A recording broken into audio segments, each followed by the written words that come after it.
यह कहानी है सोहनपुर नामक एक छोटे से गांव की। शहर से थोड़ा सा ही दूर एक छोटा सा गांव बसा था। यहाँ के लोग खेती करके अपना जीवन यापन करते थे।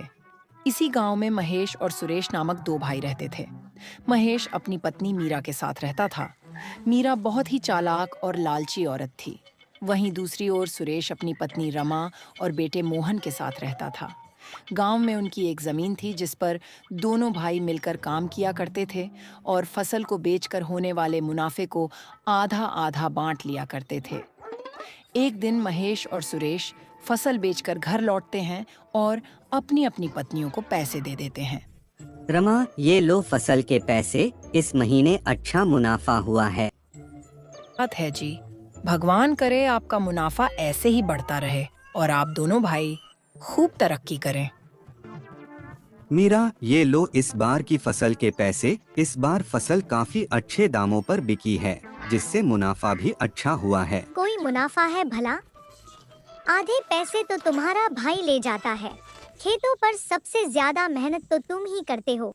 नहीं मीरा, ऐसी बात नहीं है। सुरेश भी बराबर की मेहनत करता है। अजी, कैसी बराबर मेहनत?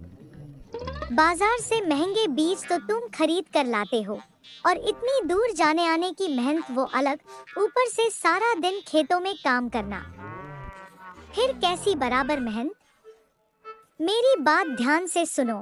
तुम अपने भाई को जमीन का एक छोटा सा हिस्सा देकर उसे इस घर से अलग कर दो। नहीं मीरा, मैं ऐसा नहीं कर सकता। तुम मेरी बात समझो, आखिर वो मेरा भाई है। आखिर हमें भी अपने बच्चों के भविष्य के लिए सोचना है। देते हैं। महेश को अपनी पत्नी के दबाव में आकर सुरेश को जमीन का छोटा हिस्सा दे देता है। सुरेश उस हिस्से में चने की खेती करके जैसे तैसे अपना गुजारा करने लगता है।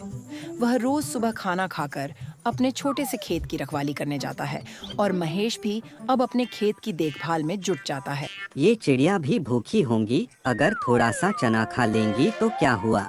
ज्यादा से ज्यादा एक आधा किलो कम होगा, कम से कम इनका पेट तो भरेगा। यह सिलसिला कई दिनों तक चलता रहा। महेश के खेत में अगर कोई चिड़िया जाती तो वह उन्हें डंडे से मारकर भगा देता था, जबकि सुरेश के खेत में चिड़िया आने पर वह उन्हें कुछ नहीं कहता था। एक दिन गांव की फसलों में बीमारी फैल गई, जिसमें कुछ छोटे छोटे कीड़े फसलों को नुकसान पहुंचा रहे थे। ये कीड़े धीरे धीरे महेश के खेत तक पहुंच गए और उसकी सारी फसल को बर्बाद कर दिया। लेकिन सुरेश के खेत में चिड़ियों की वजह से कीड़े नहीं पहुंच सके और उसकी फसल बच गई। हे भगवान, इस बार मेरी सारी फसल खराब हो गई। अब इस फसल को कौन खरीदेगा?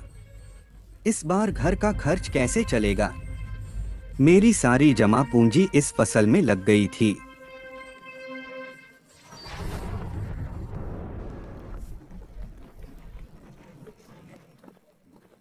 भाई, आप चिंता मत कीजिए।